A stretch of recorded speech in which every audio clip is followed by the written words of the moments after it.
आज की वीडियो में हम पढ़ने वाले हैं एक्सेप्शन हैंडलिंग के बारे में। इस वीडियो में हम लोग बेसिकली एक्सेप्शन हैंडलिंग का बेसिक कंसेप्ट क्या होता है उसके बारे में पढ़ेंगे, टाइप्स ऑफ एरर्स के बारे में पढ़ेंगे और एक्सेप्शन हम लोग कैसे हैंडल करते हैं उसके बारे में डिटेल में पढ़ेंगे। तो स्टार्ट करते हैं आज की video. While executing a Python program, it may happen that the program does not execute at all or it can generate unexpected output. कहने का मतलब है कि जब भी हम प्रोग्राम को रन करते हैं, पाइथन प्रोग्राम को रन करते हैं, तो कई बार ऐसा भी सिचुएशन हो सकता है कि प्रोग्राम एग्जीक्यूट ही ना हो और कई बार ये भी हो सकता है कि प्रोग्राम एग्जीक्यूट करे लेकिन अनएक्सपेक्टेड आउटपुट हो। तो दोनों के केस में अलग-अलग चीजें होती है। जब प्रोग्राम एग्जीक्यूट नहीं होगा तो किसी ना किसी एरर के वजह से प्रोग्राम एग्जीक्यूट नहीं होगा। यानी जब हम लोग उस एरर को रिमूव करेंगे तो रिमूव करने के बाद प्रोग्राम एग्जीक्यूट करेगा। लेकिन कई बार होता है ऐसा भी कि अगर हम किसी प्रोग्राम को रन करते हैं तो कोई एरर भी शो नहीं करता है, लेकिन जो हम आउटपुट चाहते हैं वो आउटपुट हमें नहीं मिलता। तो इस केस को ज्यादातर हम लोग एक्सेप्शन मानते हैं। This happens when there are syntax errors, run time errors, logical errors और any semantics error in the code. मतलब अगर प्रोग्राम हमारा रन नहीं करता है या फिर अनएक्सपेक्टेड आउटपुट जनरेट करता है तो डिफरेंट तरह के एरर्स हो सकते हैं, जैसे syntax errors, run time errors, logical errors और एनी सिमेंटिक एरर।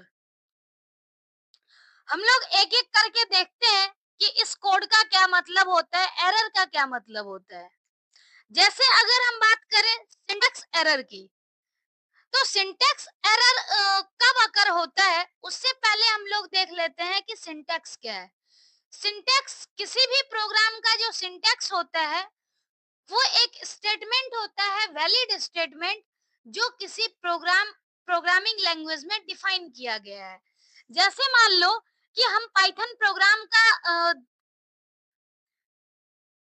यूज कर रहे हैं और पाइथन प्रोग्राम में कई बार पंक्चुएशन मार्क मिसिंग हो जाए या फिर ऐसा भी हो सकता है कि इंडेंटेशन गलत हो जाए। तो इस तरह से क्या है, सिंटैक्स एरर्स जनरेट हो सकते हैं क्योंकि पाइथन में डिफाइन कुछ और किया गया है। अनडिफाइंड केस जब भी होगा तो उस केस में क्या है, सिंटैक्स एरर जनरेट होगा। यानी कि जो प्रोग्रामिंग रूल है, प्रोग्रामिंग लैंग्वेज के जो रूल हैं वो अगर फॉलो नहीं होंगे तो उसकी वजह से सिंटैक्स एरर जनरेट होता है।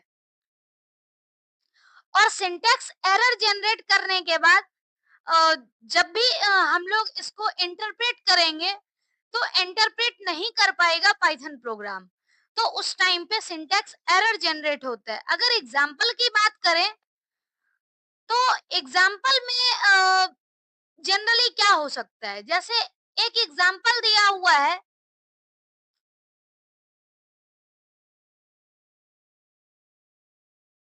p equal to 2 into num one plus num two.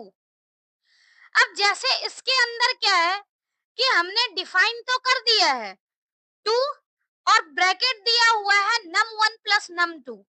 अगर हम मैथमेटिक्स के पॉइंट ऑफ व्यू से देखें तो इसमें क्या होगा, पहले नंबर वन और नंबर टू ऐड हो जाएगा, फिर टू से मल्टीप्लाई हो जाएगा और जो रिजल्ट है वो p नाम के वेरिएबल में असाइन हो जाएगा।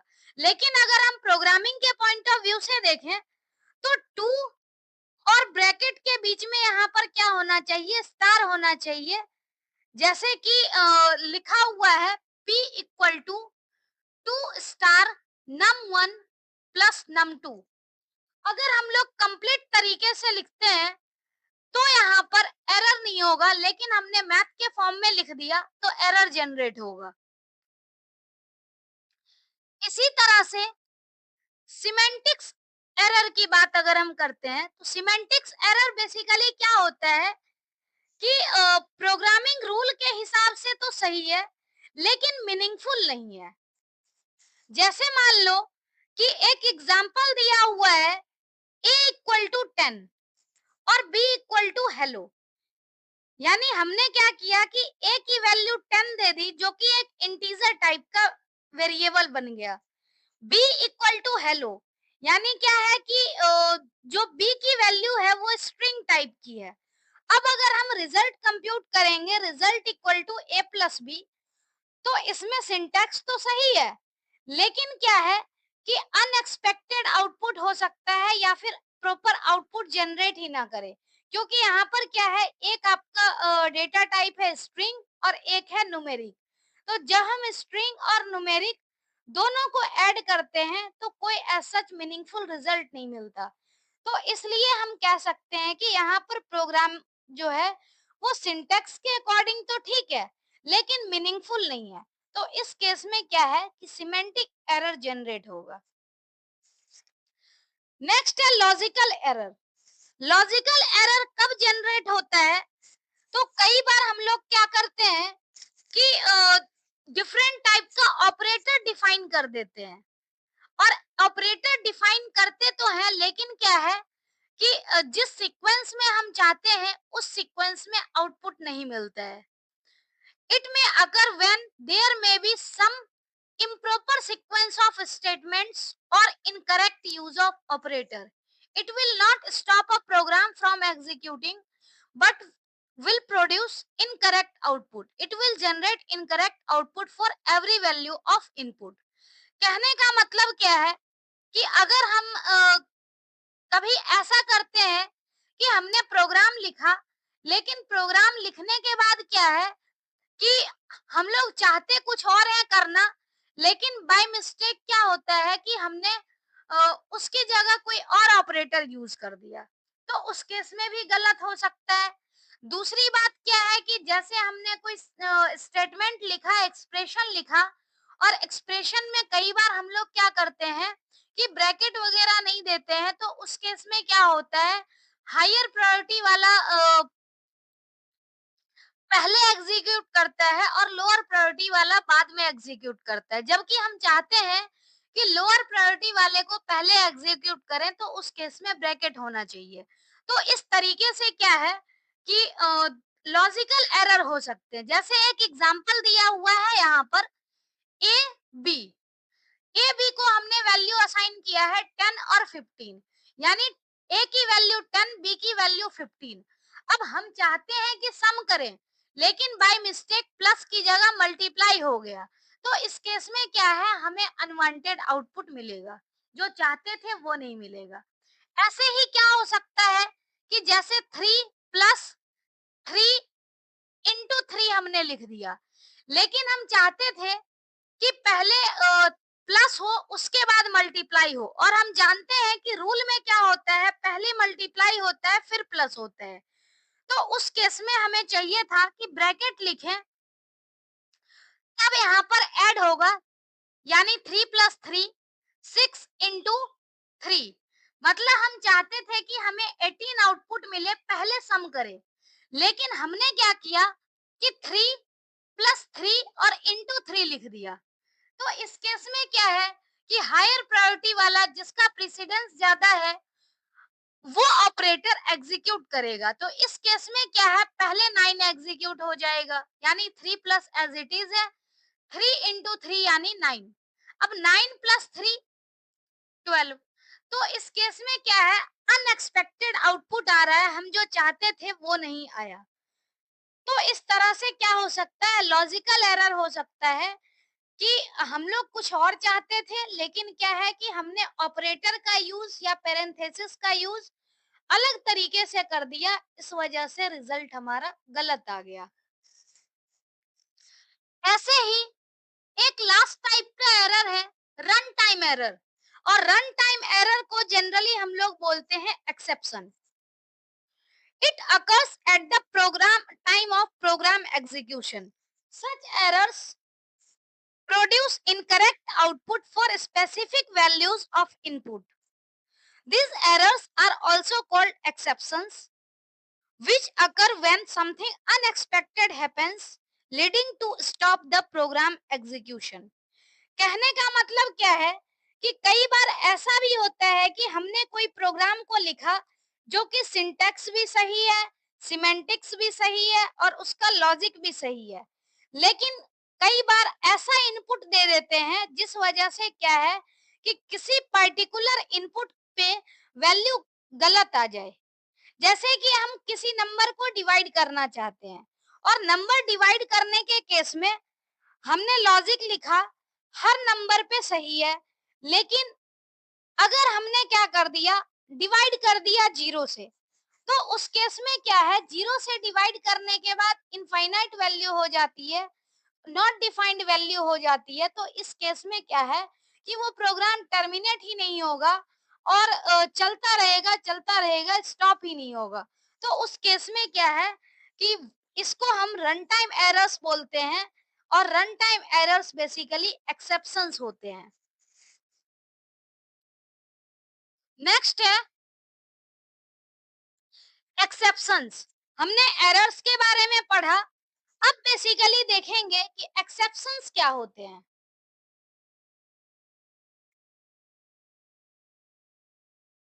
एक्सेप्शंस की अगर हम बात करें तो एक्सेप्शंस होते हैं run time errors are known as exceptions. मतलब जो रन टाइम एरर है उसको हम स्पेसिफिक तरीके से एक्सेप्शन बोलते हैं। When an exception is generated the program execution is stopped. कहने का मतलब है कि प्रोग्राम हमारा स्मूथली चल रहा होता है, लेकिन अगर एक्सेप्शन जनरेट हो गया तो प्रोग्राम का जो एग्जीक्यूशन है वो स्टॉप हो जाता है। Removing errors from code is referred to as exception handling. अगर कोई एरर आता है और एरर को हम लोग जब रिमूव करते हैं तो एरर रिमूव करने के प्रोसेस को हम लोग बोलते हैं डिबगिंग।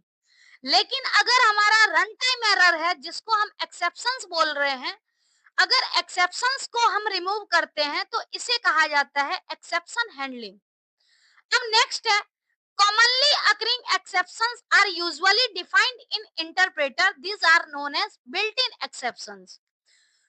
जो एक्सेप्शन का हमें पता होता है या फिर यूजुअली एक्सेप्शन वो अकर होता है, तो ऐसे एक्सेप्शन जनरली कंप्यूटर में प्रोग्रामिंग लैंग्वेज में डिफाइंड होते हैं और ऐसे डिफाइंड एक्सेप्शन को बोला जाता है बिल्ट इन एक्सेप्शंस। अगर हम बिल्ट इन एक्सेप्शन की बात करें तो हमारे पाइथन प्रोग्रामिंग लैंग्वेज में भी कुछ बिल्ट इन एक्सेप्शन है जिसको हम एक एक करके देखते हैं। जैसे पहला एक्सेप्शन है जीरो डिवीजन एरर। यानी कि जीरो डिवीजन एरर कब जनरेट होता है, तो जैसे कई बार कोई एक्सप्रेशन दे रखा है और उसमें हमें डिवाइड करना हो, तो डिवाइड के करने केस में हो सकता है कि किसी यूजर ने डिवाइड करने टाइम में वैल्यू जीरो ले लिया। तो इस केस में जो भी एक्सेप्शन अकर होता है इसको हम लोग बोलते हैं जीरो डिवीजन एरर और ये एक बिल्ट इन एक्सेप्शन है। एग्जाम्पल है कि एक स्टेटमेंट यहाँ पर दिया हुआ है p equal to b by c और हमने c की वैल्यू दे दी जीरो। तो c की वैल्यू जीरो देने से क्या है, हमने जीरो से डिवाइड कर दिया, तो इस केस में क्या होगा, जीरो डिवीजन एरर आएगा। नेक्स्ट है नेम एरर। नेम एरर कब अकर होता है, जब हम लोग किसी वेरिएबल का यूज कर लेते हैं और वो वेरिएबल डिफाइन ही नहीं किया गया है। जैसे अगर हम बात कर रहे हैं इस एग्जाम्पल की, तो इस एग्जाम्पल में दिया हुआ है p equal to a star b by c. ऐसा हमारे पास एक्सेप्शन हो सकता है, लेकिन एक्सेप्शन की जहां तक की बात है, एक्सेप्शन अगर कब नहीं होगा, जब हमने p a b और c सबको आइडेंटिफायर के रूप में डिफाइन किया है और डिफाइन करने के साथ साथ उसको जैसे कोई वैल्यू दे दी है। तो बेसिकली क्या है कि जब हमने डिफाइन नहीं किया आइडेंटिफायर को तो नॉट डिफाइन का केस है, यानी कि वो वेरिएबल एग्जिस्ट ही नहीं करता है, वैल्यू असाइन ही नहीं किया गया है। तो इस केस में जो एक्सेप्शन अकर होता है इसे हम बोलते हैं नेम एरर। नेम एरर मतलब हम जिसका भी यूज कर रहे हैं वो नेम कहीं डिफाइंड ही नहीं है। नेक्स्ट है type error. It is raised when variables used in any expression have values of different data types. For example, p equal to a plus v divided by c. Then it will result in type error when variable a, b, c are of different data type. Type error कब generate होता है? जब हम लोग किसी expression में different variable का use करते हैं और उस वेरिएबल का डेटा टाइप अलग हो जाए। तो अगर डेटा टाइप अलग होगा तो उसमें कोई भी कैलकुलेशन परफॉर्म नहीं हो सकता है, क्योंकि डेटा टाइप डिफरेंट है। और जब डिफरेंट डेटा टाइप होगा तो उस केस में जो एक्सेप्शन अकर होगा उसे बोलेंगे टाइप एरर। नेक्स्ट है वैल्यू एरर। वैल्यू एरर कब आती है? It is raised when given value of variable is of right data type but not appropriate according to the expression। यानी कि कई बार ऐसा होता है कि हम लोग वेरिएबल को डिफाइन कर देते हैं और वेरिएबल डिफाइन कर देते हैं लेकिन प्रॉपर तरीके से हमने डिफाइन किया, बट हम जो एक्सेप्शन एक्सप्रेशन लिखते हैं उसके अकॉर्डिंग वैल्यू नहीं होती है। तो जब हमने वैल्यू डिफाइन किया है तो एरर तो नहीं होगा, लेकिन क्या है कि जब एक्सप्रेशन हमने यूज किया और एक्सप्रेशन के अकॉर्डिंग अगर वैल्यू प्रॉपर नहीं है तो वहां पर जो एरर जनरेट होगा उसको हम लोग बोलते हैं वैल्यू एरर। ऐसे ही आईओ एरर यानी input output error. It is raised when the file specified in a program statement can not be opened. अब जैसे कोई फाइल है तो फाइल का यूज करके हम इनपुट आउटपुट ऑपरेशन परफॉर्म करते हैं। कई बार ऐसा होता है कि हमने इनपुट या आउटपुट के लिए फाइल स्पेसिफाई कर दिया और वो फाइल वैलिड है ही नहीं, फाइल ओपन ही नहीं हो पा रहा है। तो उस केस में क्या है कि उससे रिलेटेड जो एरर आएगा उसको हम लोग बोलते हैं आईओ एरर यानी इनपुट आउटपुट एरर। नेक्स्ट है इंडेक्स एरर। इंडेक्स एरर के केस में क्या होता है कि कई बार जैसे मान लो कि हमें लिस्ट है या डिक्शनरी है या फिर कोई भी डेटा टाइप है, हमें क्या करना है कि किसी भी एलिमेंट को एक्सेस करना है। और एलिमेंट को एक्सेस करना है या एलिमेंट के इंडेक्स को एक्सेस करना है। हमने इंडेक्स की वैल्यू दे दी या एलिमेंट की वैल्यू दे दी, लेकिन वैल्यू वो है जो हमारे लिस्ट या डिक्शनरी किसी सीक्वेंस में एग्जिस्ट ही नहीं करता। तो इस तरह से क्या है, आउट ऑफ रेंज अगर सीक्वेंस होगा तो उसे हम कहेंगे index error. It is raised when index of a sequence is out of the range. Next है लास्ट बिल्ट इन फंक्शन की एरर। हम लोग जानते हैं कि जो डिक्शनरी डेटा टाइप है उसमें की वैल्यू पेयर में डेटा स्टोर किया जाता है। तो अगर की वैल्यू पेयर में डेटा स्टोर होगा तो उस केस में क्या है कि जितनी भी वैल्यू है उसके करस्पॉन्डिंग कोई ना कोई की होना चाहिए। और अगर की एग्जिस्ट नहीं कर रहा है, नॉट फाउंड आ रहा है, तो उस केस में क्या है की एरर होगा, क्योंकि की क्या होना चाहिए, यूनिक होना चाहिए और की होना चाहिए। बिना की के कोई वैल्यू डिफाइन नहीं हो सकता है। तो ये कुछ बिल्ट इन एक्सेप्शन थे जो कि पाइथन प्रोग्रामिंग लैंग्वेज में पहले से डिफाइन किया गया है। नेक्स्ट है एक्सेप्शन हैंडलिंग। एक्सेप्शन हैंडलिंग कैसे होती है उसको हम लोग देखते हैं। Every exception has to be handled by the programmer for successful execution of the program. To ensure this, we write some additional code to give some proper message to user if such condition occurs. This process is known as exception handling. जो exception है वो हर एक exception को handle करना जरूरी है।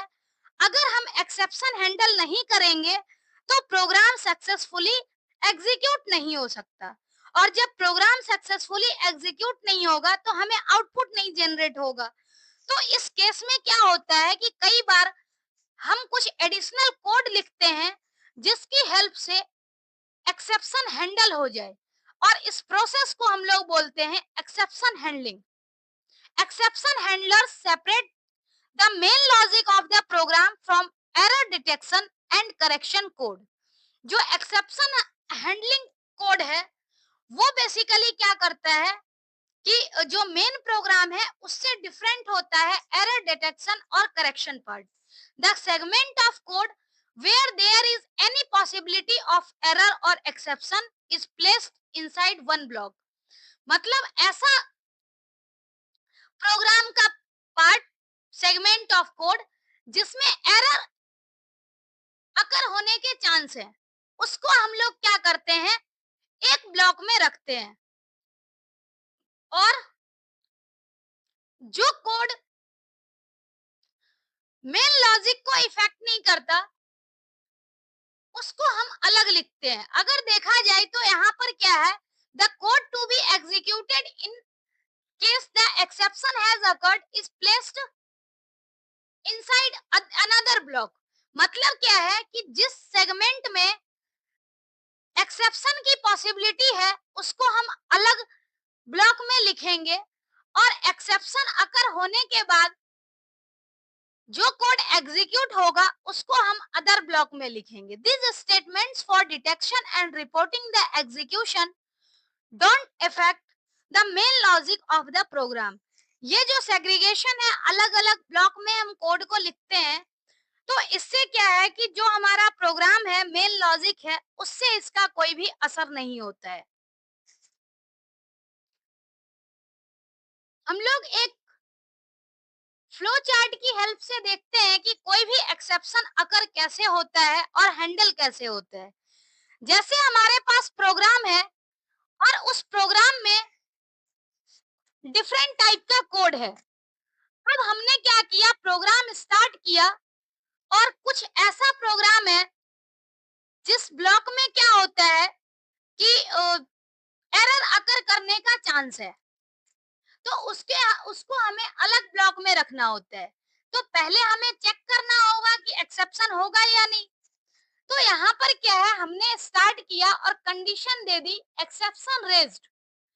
Exception अगर raise नहीं करेगा तो प्रोग्राम का एग्जीक्यूशन क्या है, सक्सेसफुली हो जाएगा। मतलब इस पार्ट से हमें कोई लेना देना नहीं है, क्योंकि एक्सेप्शन अकर नहीं हो रहा है ये मान करके हम चल रहे हैं। अगर एक्सेप्शन रेज होता है तो एक्सेप्शन रेज होने के केस में हमें क्या करना है कि हम लोग एक्सेप्शन हैंडलर कोड को देखेंगे। अगर एक्सेप्शन हैंडलर कोड अगर है अवेलेबल तब तो हैंडल करेगा, और अगर कोड अवेलेबल नहीं है तो प्रोग्राम हैंडल कैसे होगा। तो अगर प्रोग्राम हैंडल नहीं हो सकता है, एक्सेप्शन हैंडलर कोड अगर एग्जिस्ट नहीं करता है, तो इस केस में क्या है कि प्रोग्राम अबॉर्ट हो जाएगा और यहाँ पर क्या है, एरर मैसेज जनरेट हो जाएगा। अगर एक्सेप्शन हैंडलर कोड हमारे पास अवेलेबल है तो क्या करेगा, जो इंटायर प्रोग्राम है वो एक्सेप्शन हैंडलर कोड के थ्रू प्रोग्राम जो है हैंडल किया जाएगा, और प्रोग्राम हैंडल करने के बाद आउटपुट जनरेट होगा। मतलब यहाँ पर जो सिचुएशन है वो बेसिकली ये है, पहला सिचुएशन की एक्सेप्शन रेज ही नहीं हुआ।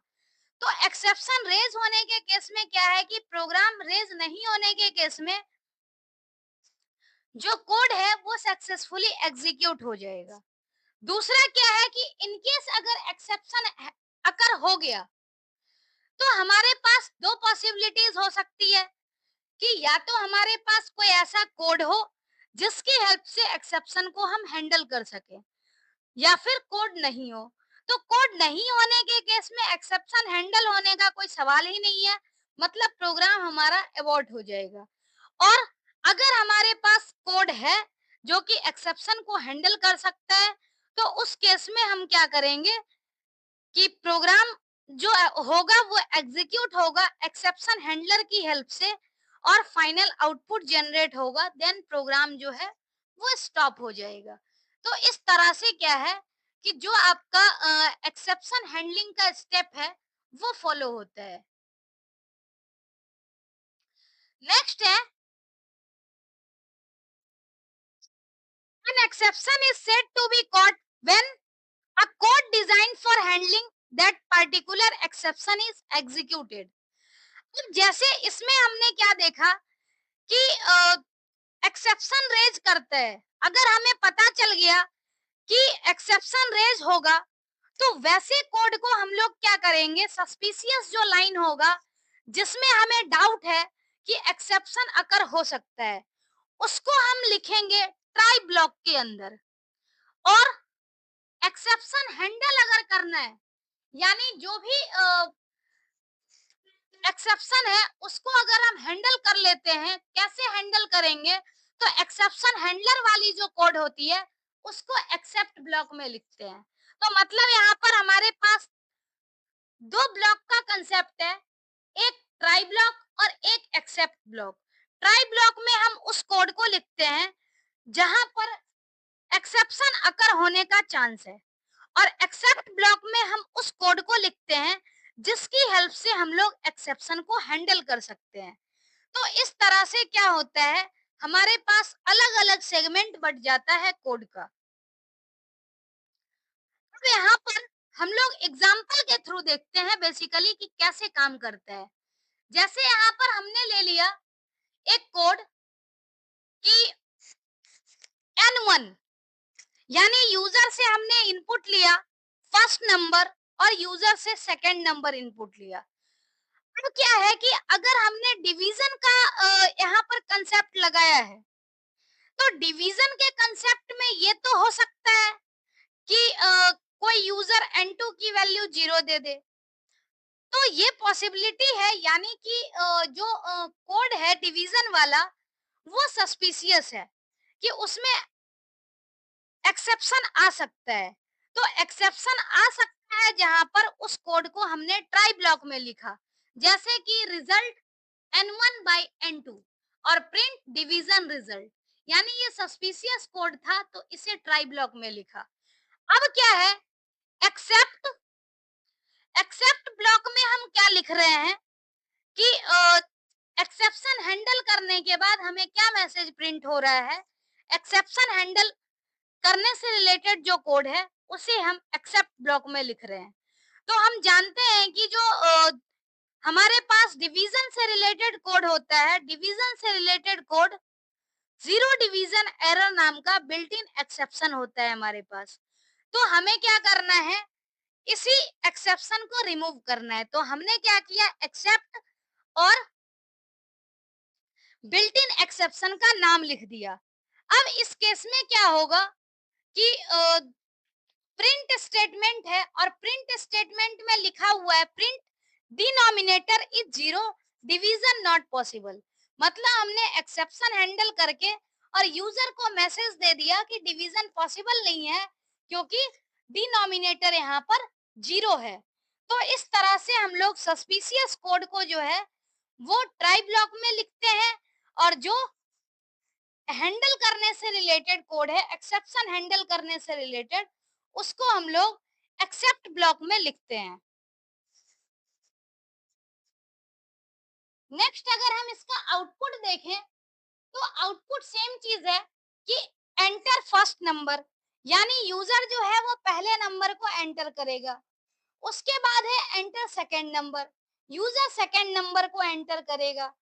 तो इससे क्या है, डिवीजन का जो रिजल्ट आएगा 12 डिवाइडेड बाय 2 यानी 6.0। हम जानते हैं कि जो नॉर्मल डिवीजन होता है वो क्या करता है, फ्लोट वैल्यू रिटर्न करता है, यानी कि यहाँ पर 6.0। अब दूसरी बार क्या है, यूजर ने 12 एंटर किया लेकिन सेकंड नंबर 0 एंटर कर दिया, तो 0 एंटर करने से क्या है, एक्सेप्शन आ जाएगा। तो एक्सेप्शन हैंडल करने से रिलेटेड हमारे पास जो कोड है वो एग्जीक्यूट होगा एक्सेप्ट ब्लॉक, और आउटपुट है denominator is zero, division not possible. तो इस तरीके से क्या है कि एक्सेप्शन हैंडल हम लोग कर सकते हैं।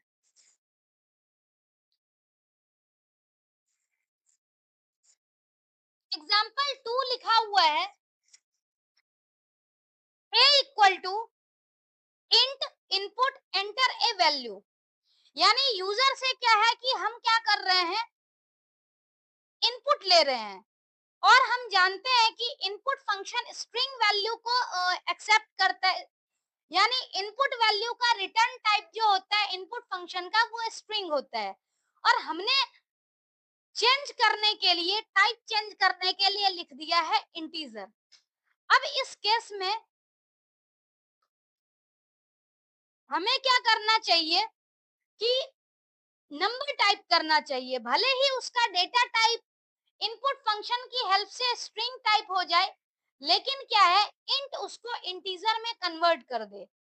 तो यहाँ पर यूजर ने टाइप कर दिया क्यू, यानी एक तरह का एक्सेप्शन एरर है, और हमने डेटा से रिलेटेड एक्सेप्शन एरर मतलब कि वैल्यू उसने गलत दिया है। डेटा टाइप हमने कुछ और दिया था, वैल्यू कुछ और दे दिया, तो वैल्यू एरर है। तो इस केस में आप देख रहे होगे कि एक एक्सेप्शन यहाँ पर अकर हो गया है, और ये एक्सेप्शन है वैल्यू एरर। यानी यूजर को यहाँ पर क्या करना चाहिए था, इंटीजर वैल्यू इनपुट देना चाहिए था, इंटीजर वैल्यू इनपुट नहीं दिया, इस वजह से क्या है, यूजर को एक एक्सेप्शन मिल रहा है।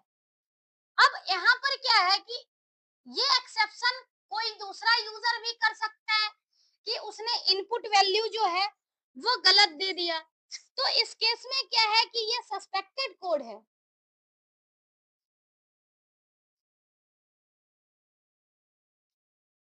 तो यहाँ पर क्या है कि इसको हम लोग सस्पेंस वाली जो कोड है,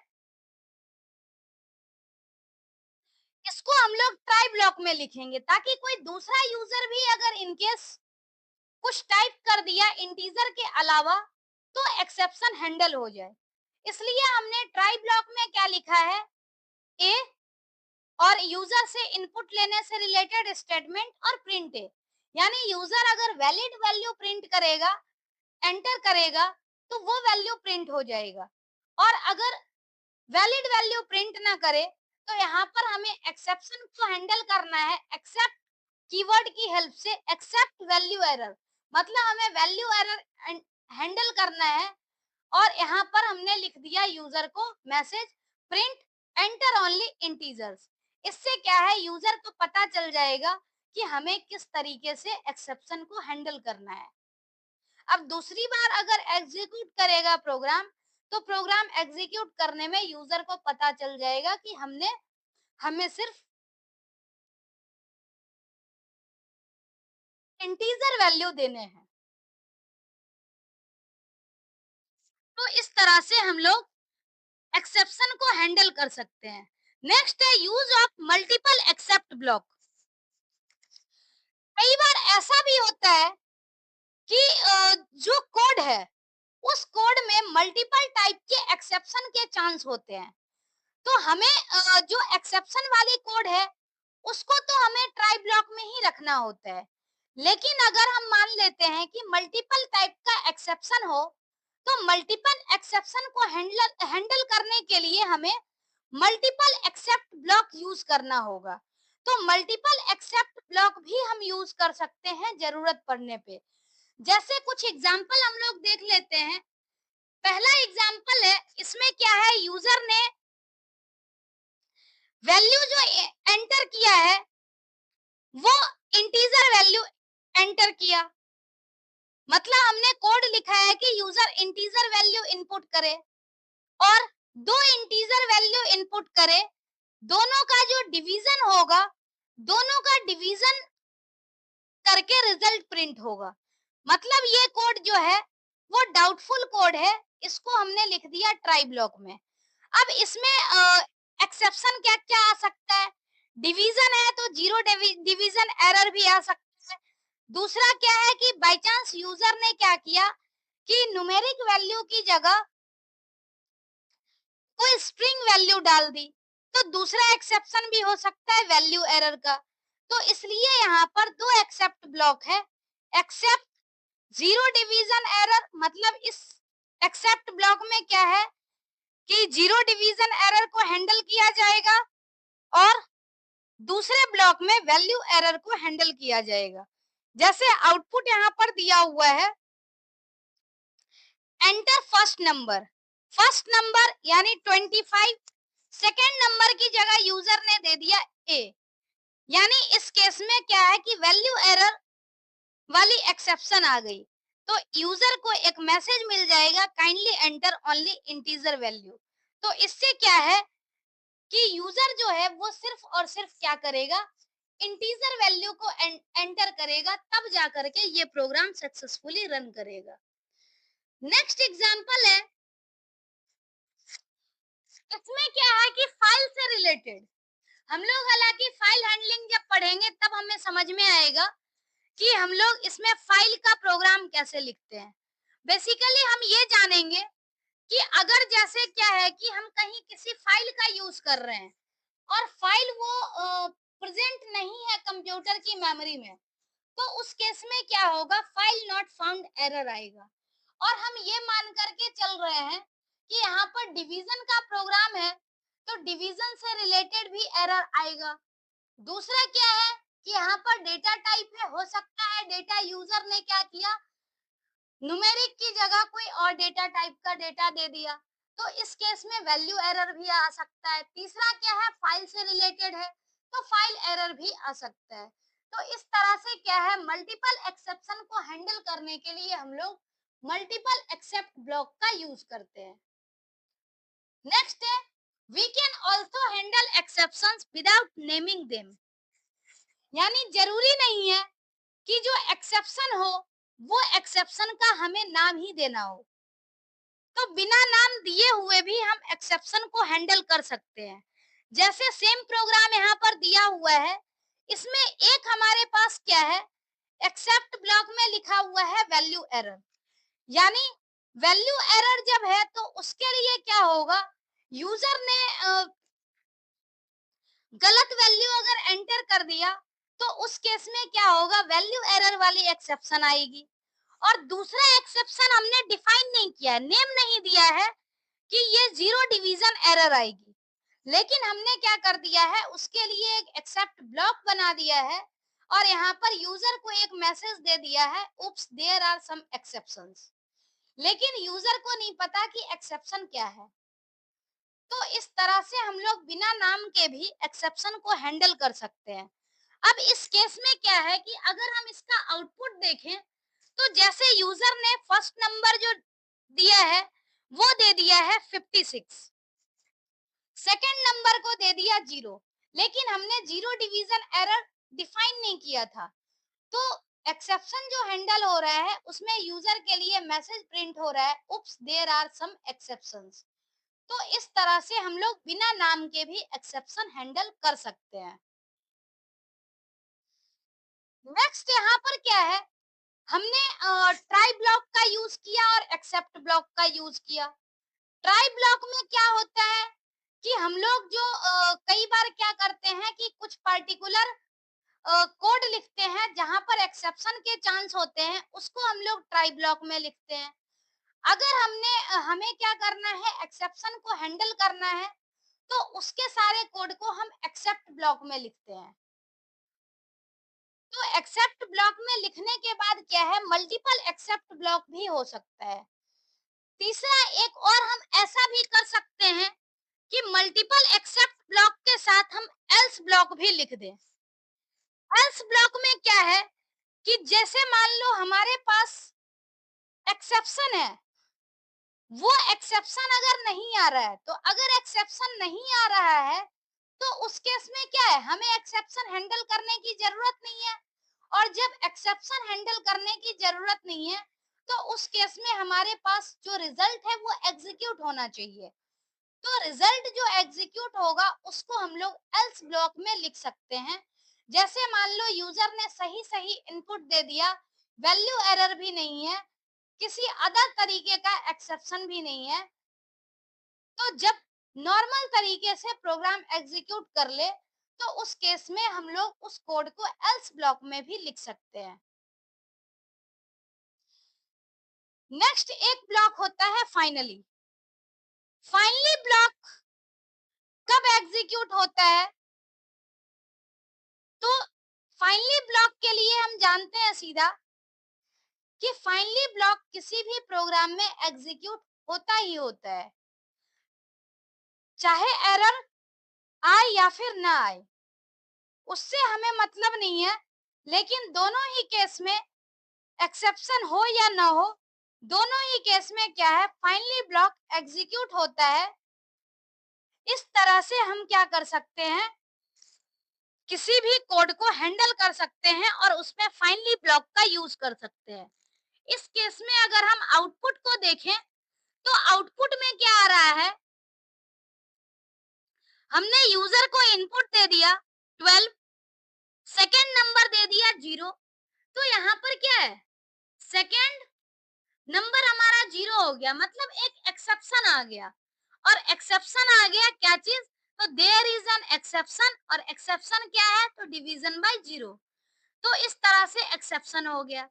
अगर ये एक्सेप्शन जैसे नहीं आया, दूसरा एक्सेप्शन भी इनकेस नहीं आता, तो यहाँ पर क्या होता, एल्स ब्लॉक एग्जीक्यूट करता। और एल्स ब्लॉक में हम लोग क्या लिखते हैं, जब कोई एरर नहीं अकर होता है तो एल्स ब्लॉक में हम लोग बिना एरर के जो एग्जीक्यूशन वाला पार्ट है उसको हम लोग एल्स ब्लॉक में लिखते हैं। लेकिन चूंकि यहाँ पर क्या है, एक्सेप्शन ही अकर हो गया, तो एल्स ब्लॉक तो एग्जीक्यूट नहीं करेगा। और फाइनली ब्लॉक क्या है, ये एग्जीक्यूट होता ही होता है, चाहे एक्सेप्शन अकर हो या फिर ना हो। तो इस तरह से हम लोग ट्राई, एक्सेप्ट, एल्स और फाइनली का यूज करते हैं। ये ऑलरेडी हमने एल्स का यूज देख ही लिया है कि एल्स एल्स ब्लॉक कब एग्जीक्यूट होता है। Just like conditional and iterative statement, we can use an optional else clause along with try except clause. An except block will executed only when some exceptions will be raised in try block, but if there is no error in except block, then else block will executed. else block will be executed यानी कि अगर हमने कुछ code को try block में लिख दिया और ट्राई ब्लॉक में सस्पेंस वाले कोड को हमने लिखा, लेकिन क्या है कि एक्सेप्ट ब्लॉक में जो हमने एक्सेप्शन हैंडलिंग से रिलेटेड कोड को लिखा है, बट कोई भी एक्सेप्शन अकर नहीं हुआ। तो जब एक्सेप्शन अकर नहीं हुआ, तो इस केस में क्या है कि कोई भी एक्सेप्ट ब्लॉक एग्जीक्यूट नहीं होगा। और जब एक्सेप्ट ब्लॉक एग्जीक्यूट नहीं होगा तो उस केस में क्या है, एल्स ब्लॉक एग्जीक्यूट हो जाएगा। तो मेनली एल्स ब्लॉक का यही यूज है। जैसे आउटपुट हमने सेम देखा यहाँ पर, एंटर फर्स्ट नंबर यानी कि 12, एंटर सेकेंड नंबर यानी कि 2। और यहाँ पर क्या है कि एक्सेप्शन नहीं आया कुछ भी, इसका मतलब क्या है, ये प्रिंट स्टेटमेंट जो है ये भी एग्जीक्यूट हो गया। और एक्सेप्शन नहीं आया मतलब ये भी ब्लॉक एग्जीक्यूट नहीं, ये भी एक्सेप्ट एग्जीक्यूट नहीं, एल्स ब्लॉक एग्जीक्यूट हो गया। और एल्स ब्लॉक एग्जीक्यूट होने का मतलब है कि यहाँ पर डिवीजन रिजल्ट भी आ गया 6.0। तो इस तरह से एल्स ब्लॉक एग्जीक्यूट होता है। और फाइनली क्लॉज क्या है, कि फाइनली क्लॉज में हम लोग पढ़ते हैं जैसे try, except, else block in Python has optional finally clause. The statement inside finally block are always executed whether an exception has occurred in try block or not. मतलब try block में exception occur हो या ना हो, finally block तब भी execute करता ही करता है। मतलब हम लोग कुछ ऐसा कोड जो कि देखना ही चाहते हैं, मतलब वो कोड प्रिंट हो, चाहे हमारा एक्सेप्शन रेज हो या फिर ना हो। कुछ ऐसा कोड भी होता है जिसको हम लोग प्रोग्राम में मेंशन करना चाहते हैं, तो उस केस में क्या है कि हम वैसे कोड को फाइनली ब्लॉक में लिख सकते हैं जो एक्सेप्शन के ऊपर डिपेंड नहीं है। हम चाहते हैं कि प्रोग्राम के लास्ट में एक मैसेज प्रिंट हो जाए, तो वैसे कोड को हम लोग फाइनली ब्लॉक के अंदर रखते हैं। सेम प्रोग्राम है यहाँ पर भी, इसमें ट्राई ब्लॉक है, दो एक्सेप्ट ब्लॉक है, एल्स ब्लॉक है और फाइनली ब्लॉक है। अगर एक्सेप्शन अकर होता है तो एक्सेप्ट ब्लॉक एग्जीक्यूट करेगा और फाइनली ब्लॉक एग्जीक्यूट करेगा। अगर एक्सेप्शन अगर नहीं होता है तो इस केस में क्या है कि एल्स ब्लॉक एग्जीक्यूट करेगा और फाइनली ब्लॉक एग्जीक्यूट करेगा। जैसे हम लोग यहाँ पर देख लेते हैं, आउटपुट है first enter, enter first number, यानी 12 एंटर हो गया, सेकेंड नंबर 2 एंटर हो गया। अब यहाँ पर हम लोग देख रहे हैं कि 12 को जब 2 से डिवाइड कर रहे हैं तो एक्सेप्शन होने का सवाल ही नहीं है, क्योंकि हमने यहाँ पर गलत वैल्यू भी नहीं दी है और जीरो भी नहीं दी है, तो एक्सेप्ट ब्लॉक एग्जीक्यूट नहीं कर रहा है। लेकिन क्या है कि जैसे 12 डिवाइडेड बाय 2 होगा, तो 12 डिवाइडेड बाय 2 के केस में यहाँ पर क्या है, प्रिंट में एक स्टेटमेंट है, यानी कि ये स्टेटमेंट एग्जीक्यूट हो जाएगा डिवीजन ऑपरेशन परफॉर्म, और फिर हम चाहते हैं डिवीजन ऑपरेशन परफॉर्म्ड के बाद ये डिवीजन का रिजल्ट आना चाहिए बेसिकली, और लास्ट में हैव अ गुड डे। तो इस तरह से क्या होगा कि कोई भी ब्लॉक जो है वो काम करता है इस तरीके से, एक्सेप्शन हैंडल होता है। तो इस तरह से हमने एक्सेप्शन हैंडलिंग चैप्टर को देखा, और ये एक्सेप्शन हैंडलिंग का सारा कंसेप्ट एक ही वीडियो में कवर हो रहा है। तो अगला जो भी कंसेप्ट है वो हम नेक्स्ट वीडियो में देखेंगे। Thank you, thank you so much.